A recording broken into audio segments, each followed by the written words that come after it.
auzu billahi mina sheytaani rajim bismillahi rahmaani rahim mbokki jullit yi mbokki taalibe yi asalaamaaleykum wa rahmatullahi taala wa barakaatuhu.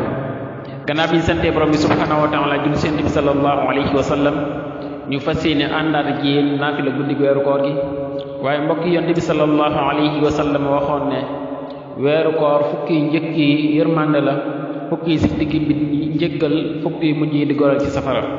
kon fukki njëkk yi nga xam ne woor nañu ko yàlla nañu ko suñu borom nangul te dafa ñu si yërmande goo xam ne narub yàlla dootu si topp. fukki si digg bi woor nañu ko yàlla nañu ko suñu borom nangul te jéggal ñu ba nga xam ne dootuñu def lenn lu ko neexul.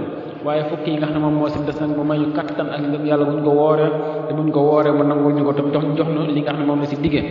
kon mbokk yi tey di guddi ñaar fukkeel ak benn ku ci julli ñeenti rakaa bu ci nekk fatiha benn yoon ak qul huwa allahu ahad ñaar fukki yoon mel na ni ku moom adduna ak li ci biiram dundale ko ci yoonu yàlla. mel na liit ku jàng tawraat ak injiil ak zabuur ak furqaan te moo di alquran karim te buy génn àdduna dana mel ni bés ba mu juddoo ci ñàkk bàkkaar. wassalaamu aleykum wa rahmatullahi taala wa barakatuhu wa kamilan kulla ma nanhu naqsiduhu wa hablana kulla ma naxtaaru ya allah.